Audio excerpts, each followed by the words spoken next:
Some men go to war and come back. Some men go to war and never really leave. And some men, just a handful across all of history, go to war and drag everyone else out with them, refusing through sheer stubbornness and something that cannot be properly named to leave a single soul behind. This is the story of one of those men, and the 540 men whose lives depended on him refusing to follow a single order. It is November 1950, and the hills of North Korea are trying to kill everyone in them. The cold alone is enough. The thermometer at the 1st Marine Division's forward base at Haegarri has stopped being useful because it only goes down to minus 25 degrees Fahrenheit, and the air is colder than that. Men's rifles freeze. Their morphine syrettes freeze. Cooks carry the morphine in their mouths to thaw it before injections because there is no other way, and because Marines do what must be done. Blood plasma freezes in its bags before it can reach a vein. A meal that is hot when it leaves the serving line is solid by the time a man finds a place to sit down and eat it. Frostbite comes without warning, without pain at first, which is the cruelest part of it. The body simply surrendering sections of itself while the man carrying those sections keeps walking, unknowing, until he looks down at his hand and understands that something has already been decided for him. But the cold is not the worst thing. The worst thing arrived on the night of November 27th. 120,000 Chinese soldiers came out of those mountains.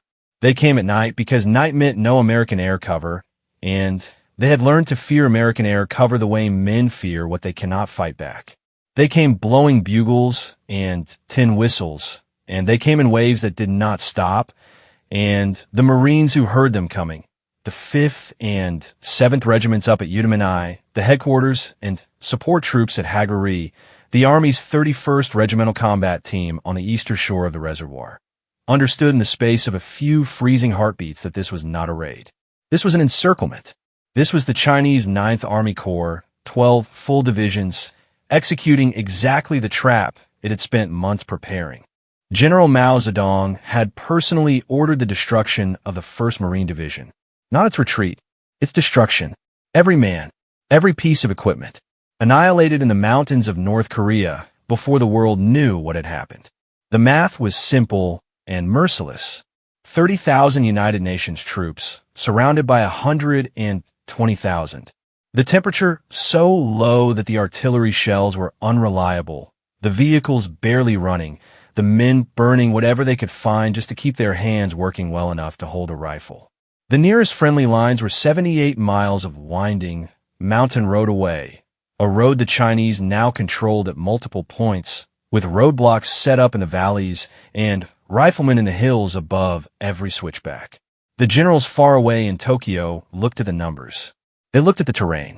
They looked at the weather forecast, which promised more of the same killing cold. And a great many of them reached the same conclusion quietly in their heated offices that the Marines and soldiers trapped at the chosen reservoir were beyond saving. That the sensible thing, the strategically rational thing, was to accept the loss, learn from it, and rebuild. Write them off.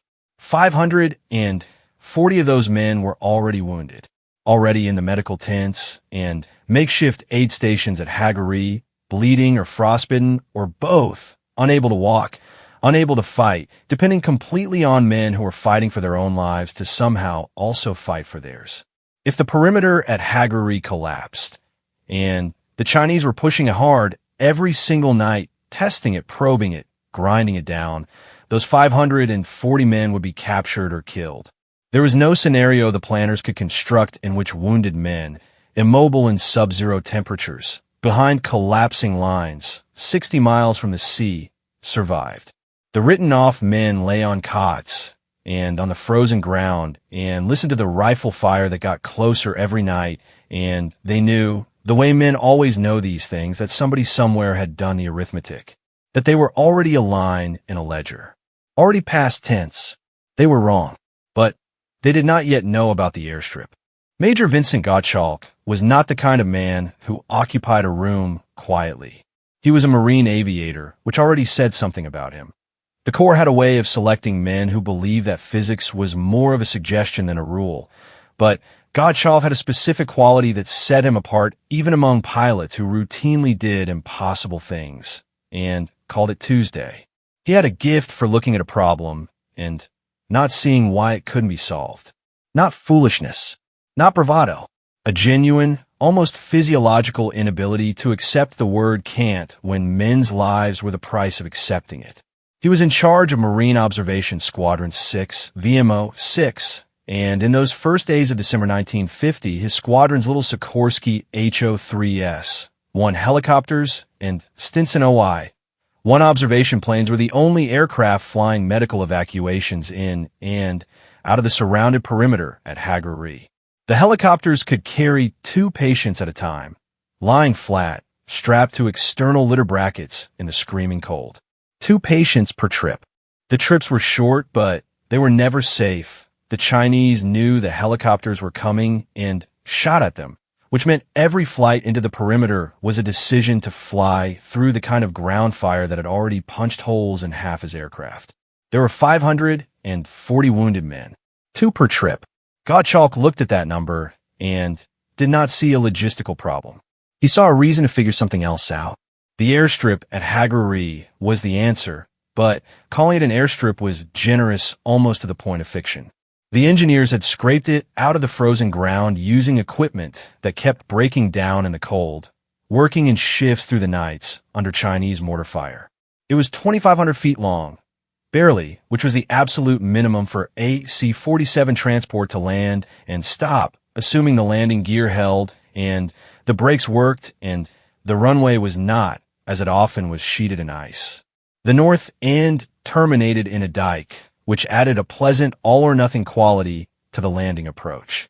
The south end dropped away into a frozen valley. There were no lights. There were no navigation aids. There were no weather reports from the surrounding mountains. There was enemy ground fire from multiple directions, including from the hills directly above the strip. The Air Force, which would be providing many of the C-47s, looked at these conditions and made a decision that was, by any conventional measure of aviation safety, completely reasonable. Its flight nurses would not be permitted on those flights. The risk was too high. The calculus did not work out. Gottschalk heard about the Air Force C-47s that would be coming to use his airstrip and understood immediately what this meant. Not just helicopters taking 2 men at a time, but full transport aircraft that could carry 20, 30 wounded men per flight. Hundreds of men per day. He started doing a different kind of arithmetic. On December 1st, the first C-47 came in, the pilot of that aircraft, and the pilots who came after him over the next 6 days were doing something that the official record would later call very nearly unprecedented in aviation history. The strip was not certified. The conditions were not survivable by the rules under which those rules existed. But the wounded men were there, and the Chinese were there, and so the pilots came anyway, one after another, dropping through the mountain air in the dark or in the flat white blindness of a North Korean winter day, trusting the frozen ground beneath their wheels, getting out quickly, loading men who cried or went silent with the motion of being moved, taking off again with Chinese bullets clipping through aluminum skin, climbing back over the ridgeline, and going to get another load. The wounded men in the tents heard the engines. Some of them had stopped believing in engines. The sound of a C-47 descending through the mountain air above Hagrari was, in those first days of December 1950, the sound of someone refusing to leave them behind. But before the airlift could save anyone, someone had to make sure there was still a perimeter to airlift from. And that story belongs to a night 2 days earlier, to the night of November 29th, to a frozen hill above the base, and to a major named Reginald Myers who was about to do something that he later insisted was nothing special. Myers had seen war before. He had been on Guadalcanal when the fighting there still smelled new. He had been through the Marshall Islands, through Okinawa, through enough of the Pacific's grinding violence that he arrived in Korea in July 1950 as a man who understood, at a cellular level, what men could endure and what they couldn't. He was the executive officer of the 3rd Battalion, 1st Marines, and on the night of November 29th, with Chinese forces attacking the Hagrari perimeter from multiple directions simultaneously, he got a call about East Hill. East Hill was the high ground on the eastern side of the base. It commanded everything. The road out, the airstrip being scraped out of the frozen ground below, the medical tents, the headquarters. If the Chinese took East Hill, Hageree fell. If Hageree fell, the 540 wounded men died, and so did everyone else who had been counting on it as a waypoint on the road to the sea. The hill was not properly defended. The troops supposed to hold it were scattered, mixed up, some of them not combat infantry at all, but cooks and mechanics and clerks, men who knew which end of a rifle to point at the enemy, but who had never been asked to take a fortified hill in minus 25-degree darkness against 4,000 Chinese soldiers. Myers gathered them up, every man he could find. He told them what the hill meant, and he told them they were going up it, and he started climbing. He had 250 men. Maybe. The count shifted as the night went on. They climbed into the fire. The Chinese were at the top with machine guns, and they worked those machine guns down the slope at the men coming up, and men fell, and the rest kept going because Myers kept going, and because the alternative was the sound the wounded men in the tents below would make when the Chinese got to them. By the time they reached the top, Myers had 80 men. The other 170 were dead, wounded, or had been sent back down carrying the wounded. He had 80 men on a hill that 4,000 Chinese soldiers wanted back, in the coldest air that most of those men had ever stood in, with ammunition that was measured by what they could carry on their backs. They held the hill for 14 hours. 14 hours. When relief finally arrived and Myers came back down the hill, he had killed 600 Chinese soldiers and wounded 500 more. He had done it with whatever he had, because whatever he had was all there was, and the alternative was not acceptable. I was proud of my Marines, he said later. He said it the way a man says something when the words are nowhere close to adequate. They proved that a Marine, whether a truck driver, a cook, a clerk, or whatever, was foremost a fighting combat rifleman. He did not mention what it cost. Some bills are paid quietly. East Hill held. The perimeter held. The airstrip below, still being scraped into existence, still incomplete, still being shot at from the hills, survived the night. And on December 1st, the first C-47 came in. The 540 men in the medical tents were still written off in somebody's ledger somewhere. But the airstrip was open, and the pilots were coming. Nothing had been decided yet. Not even close. Nobody asked permission to land at Hageree. That was the first thing. There was no control tower, no instrument landing system, no authority on the ground with a clipboard verifying that conditions were within acceptable parameters. There were no acceptable parameters. The men came because other men needed them to come, and the logic of that, its simplicity, its weight, overrode everything else. Lieutenant Colonel James E. Stewart of the 21st Troop Carrier Squadron flew the first C-47 in on December 1st, and what he did in the landing approach to that frozen strip in the North Korean mountains was not textbook flying. Textbook flying accounts for wind, for visibility, for runway length, for the structural tolerances of an aircraft that was never designed for combat landings under enemy fire. Stewart flew without most of those calculations because the calculations could not be made. He came in low over the ridgeline with the mountains pressing in from both sides, felt the landing gear hit the ice, and trusted the brakes and his own hands and whatever was watching over pilots who did stupid, brave things in frozen places, and the aircraft stopped. He unloaded his cargo. Ammunition, medical supplies, food. It was done in minutes. The ground crew loaded the wounded. 25 men in one aircraft that had never been designed to carry 25-liter patients. The aircraft groaned south and lifted off the strip, and if anyone on the ground watched it go, they did so with the particular quiet of men who do not yet know whether they are being saved. Stewart came back. Then another C-47 came. Then another. The Chinese watched this and did not allow it to happen in peace. They had men in the hills above the airstrip, and those men had rifles, and they used them, and the aircraft that came in and out of Hageree in those 6 days of December collected bullet holes the way a magnet collects iron filings, casually, constantly, as an unavoidable feature of the environment. Crews inspected their aircraft after landings and found holes in the fuselage, in the wings, once in the tail section in a location that anyone with an understanding of aircraft structures would have found deeply alarming. They patched what they could, shrugged at the rest, and went back.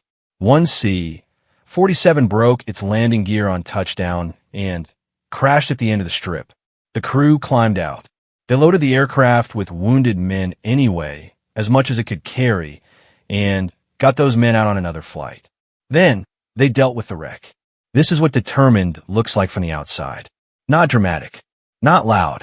A broken landing gear. Men climbing out, looking at the problem, loading more wounded, finding another way. Major Gottschalk flew his little helicopters in and out of the perimeter through those same days, directing what was becoming one of the largest medical evacuations in the history of the Korean War. He coordinated with the C-47 pilots, with the Air Force Combat Cargo Command, with the medical officers who were triaging the wounded and deciding who could wait and who could not. He flew missions himself, down into the perimeter, dodging the fire from the hills, landing in spaces barely large enough for the rotor wash, loading men who were beyond caring about the noise and the cold because they had already been through so much of both. He knew the capacity of his aircraft. He knew the numbers. He did the arithmetic in the air, which is the only place that arithmetic really counts, and he kept flying. What the record shows about those 6 days is this. By December 5th, 4,369 wounded Marines and soldiers have been flown out of Hagaruri. More than 4,000 men on aircraft that flew in under fire, landed on an improvised strip in conditions the rulebook had no language for, loaded human beings onto metal floors at minus 25 degrees, and flew them out over the mountains to hospitals in Japan where surgeons were already waiting. What the record does not show is the moment. It must have existed, though no one wrote it down exactly, when the men in the medical tents at Hagaruri understood that the engines they kept hearing were not a dream, that somebody was coming back, that the arithmetic somebody had done in a warm office somewhere had been wrong, or at least that there were other people doing different arithmetic, and those people had aircraft and the will to use them. Some of the men who were carried onto those C-47s had stopped being able to move their hands. Some of them had wounds that had not been properly treated for 3 days because the medical supplies were running low and the doctors were outnumbered by the dying. Some of them had been lying on the frozen ground because there were not enough cots.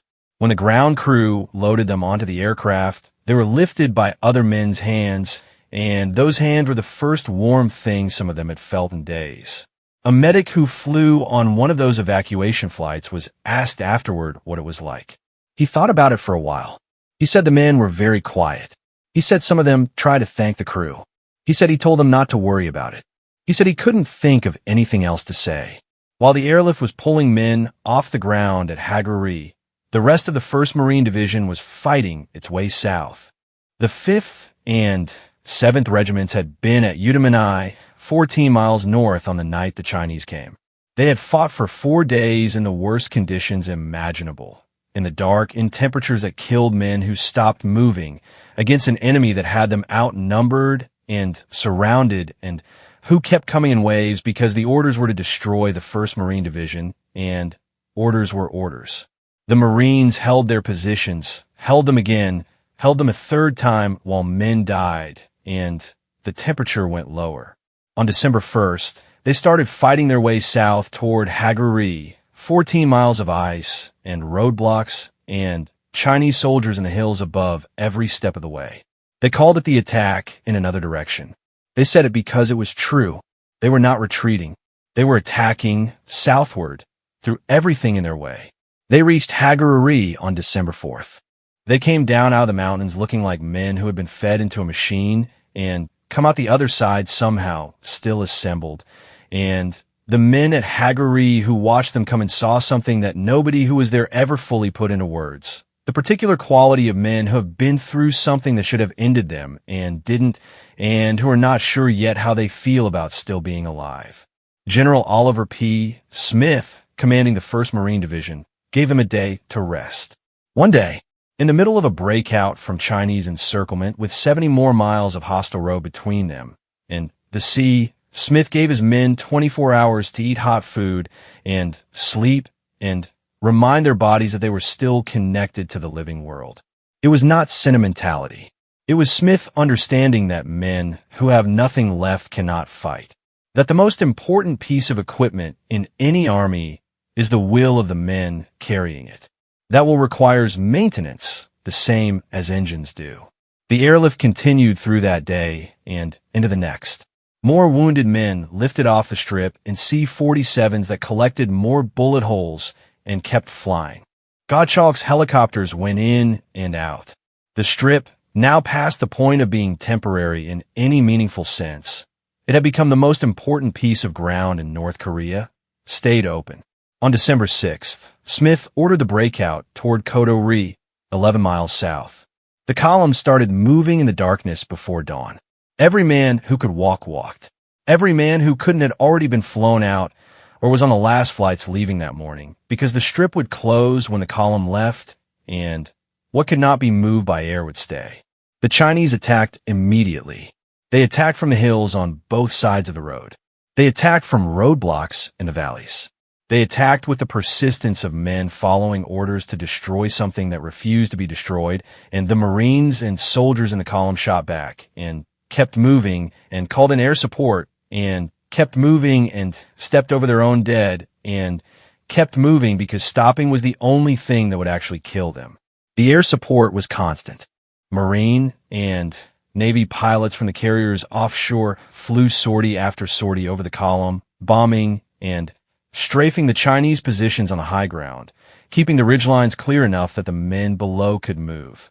Those pilots were flying in conditions that the weather briefings describe with words like extreme and hazardous in aircraft that had been flying multiple missions per day for weeks, in visibility that sometimes dropped to almost nothing.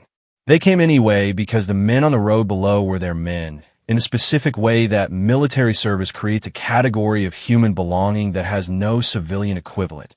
Not friends exactly, not family exactly, but something older than both and more absolute.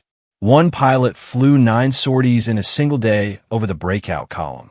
9 sorties, each one a takeoff and a flight through hostile airspace and a landing on a carrier deck in the North Korean winter and a refueling and a rearming and back into the air because the men on the road needed him to keep coming, and he did not know how to stop being the kind of man who comes when men need him.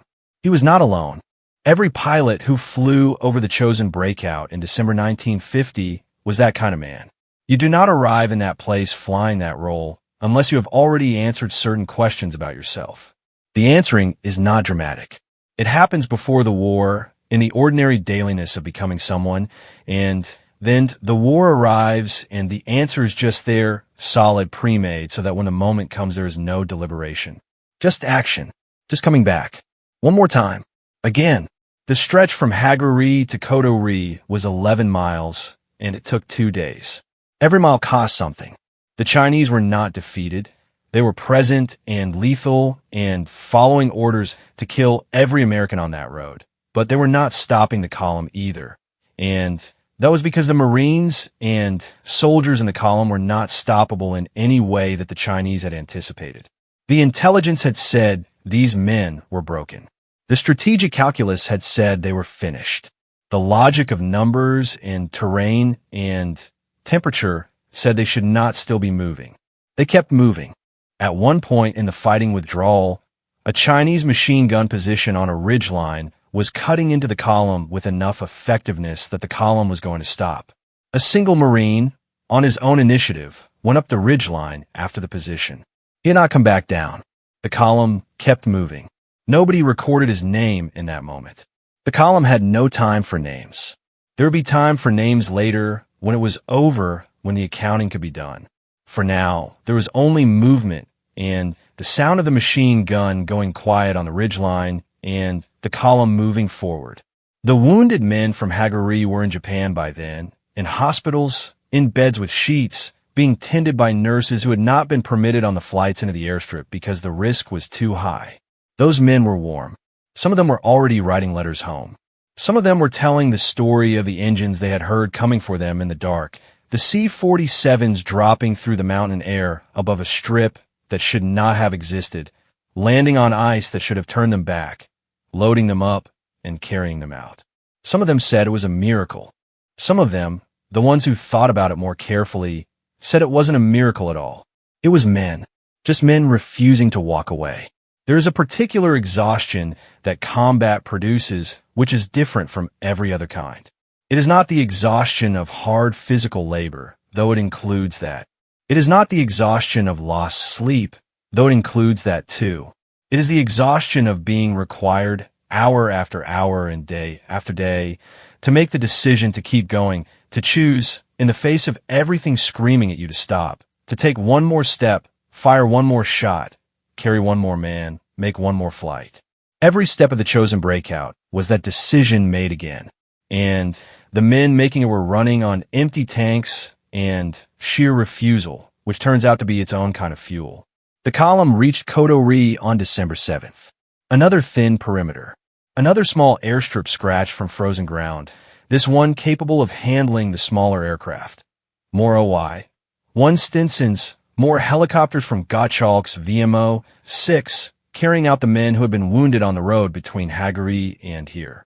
The math of saving people was continuous, and the men doing it did not pause to contemplate the math. They just kept doing it. But between Koto-ri and the coast, there was one more problem. One more thing that should have been the end. The Chinese had blown a bridge. Not just any bridge. The bridge at Funchalen Pass, a 24-foot gap in the only road south, at the top of a cliff face drop that gave the men looking at it the specific sick feeling of a door that has just been locked from the outside. No bridge meant no vehicles. No vehicles meant leaving behind not just equipment, but the wounded who could not walk. Men who had survived East Hill, survived the airlift, survived the road from Udamanai, who had come this far in broken bodies held together by sheer stubborn breathing, and the hands of the men carrying them who now sat at the edge of this gap and were looking at the end of the road. The engineers looked at it. They looked at the cliff face below. They looked at the 24-foot gap. They looked at what they had, which was almost nothing, and they thought about what they needed, which was a treadway bridge section, which was a piece of equipment that was nowhere near Funchalen Pass. Except it could be made to be. General Smith sent the request up the chain. The request reached the Air Force. The Air Force loaded 4 sections of treadway bridge into C-119 flying boxcar cargo planes, each section weighing more than 2,000 pounds, and flew them to Funchalen Pass and dropped them by parachute onto the frozen ground near the gap. One section was lost when its parachute failed. Another landed on the wrong side of a ridge. 2 sections landed usably close to the bridge site. 2 sections were enough. The engineers worked through the night to put them in.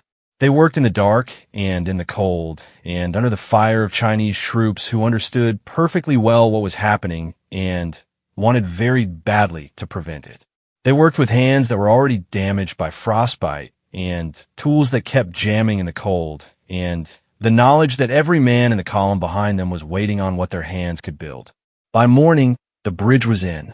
The column crossed. Vehicles first, then men on foot, then the last stragglers, and then the engineers themselves who had built it, crossing over the work of their own nearly destroyed hands, looking back exactly once, and then not looking back anymore because there was still road to cover.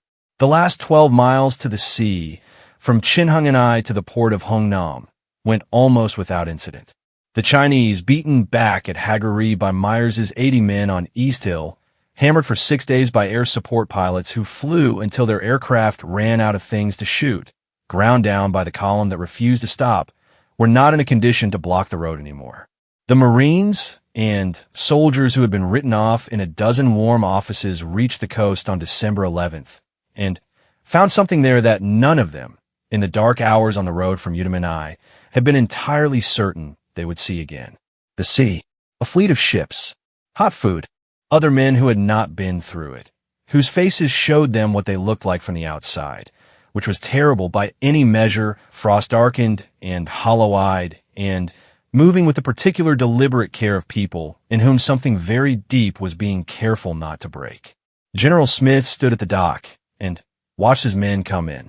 He had been told, when the Chinese first appeared in those numbers, that his division was finished. He had not believed it.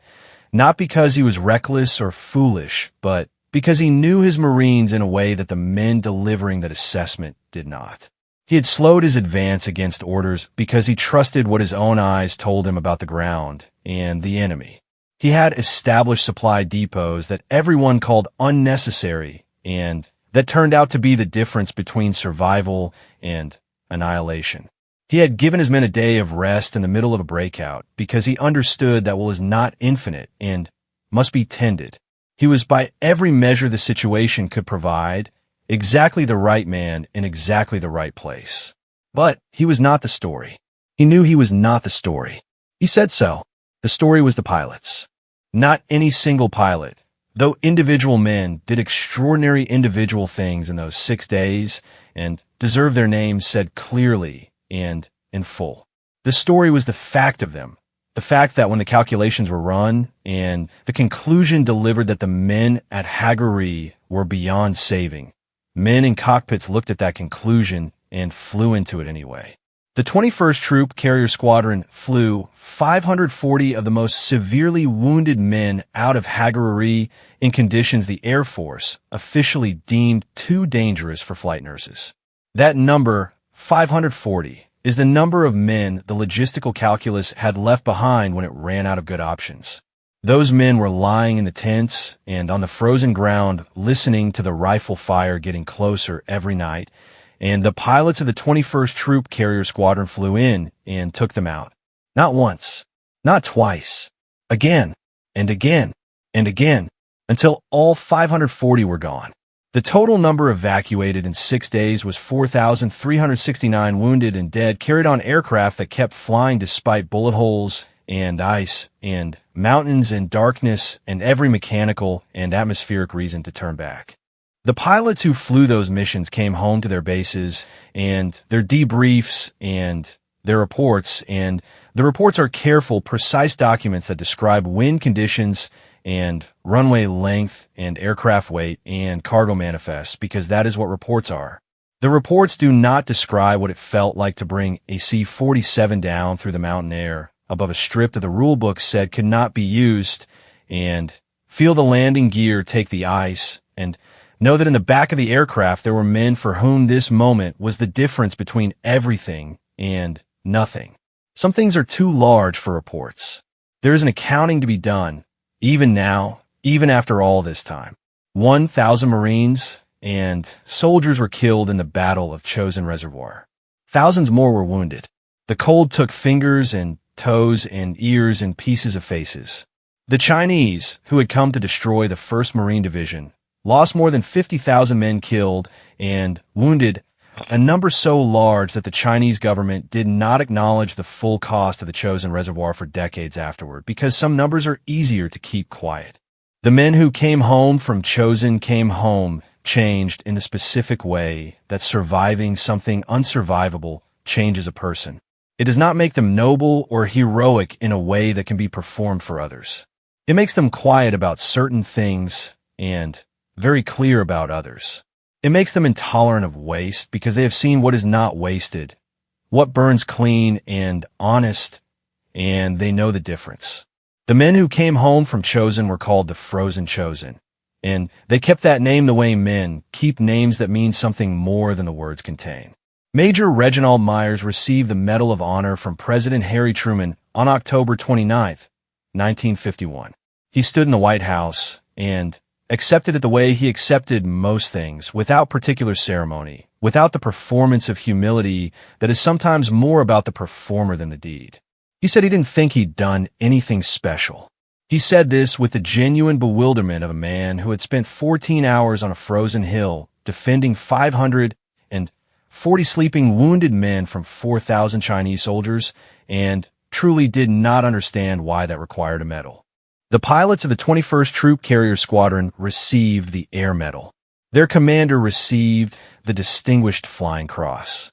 The citations describe their performance as outstanding and courageous, which is accurate but not sufficient, the way a weather report is accurate but not sufficient to describe a storm. Gottschalk and his VMO, 6 crews flew until the last wounded man was gone, and then kept flying because the column still needed them. The whole war still needed them. Some things do not end cleanly. But here's the thing about this story that matters most, and it is not a battle statistic. Somewhere in those 6 days of December 1950, in the space between the sound of Chinese rifles in the dark and the sound of a C-47 engine on final approach, something was demonstrated about what human beings can do when they decide not to accept the verdict. Not out of naivety. The pilots who flew into Hagaruri knew exactly what the risk was. Not out of orders. Several of those flights were made on personal initiative by men who had not been directed to go and who went anyway. But out of something that does not have a clean name in any language, something that sits at the intersection of duty and stubbornness and love, if love is understood in its broadest sense as the thing that makes one person unable to leave another person behind. That quality, the refusal to walk away, is not rare in the way that people sometimes claim great courage is rare. It exists in ordinary people in ordinary circumstances all the time, as anyone who has ever watched a parent sit up all night with a sick child, or seen a teacher stay after school for the student who needs it, or known someone who simply showed up when showing up was the hard thing, already knows. It is not rare. It only becomes visible when the stakes are high enough that the choice to walk away would be forgivable, understandable, strategically rational, and someone chooses not to. The pilots who came in and out of Hagaruri in December 1950 were making a choice that was forgivable not to make. The weather was real. The enemy fire was real. The inadequacy of the strip was real. Every reason to turn back was present and verifiable and would have appeared in the accident report as mitigating circumstances if the aircraft had gone down. Nobody would have said it was the pilot's fault. The conditions were extraordinary. The risk was unreasonable. The decision to fly would not have been criticized. They flew anyway.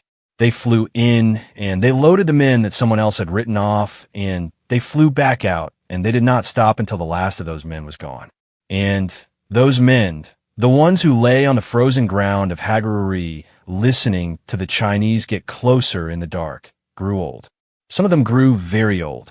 They had grandchildren who asked about the scar on the hand or the ear that was shaped wrong, and the men looked at the question for a moment before answering, the way a person looks at something they have carried for a long time and still haven't entirely decided what to say about. What they said usually was something about the cold, something about Korea in winter, something about the sound an airplane makes when it comes out of the dark.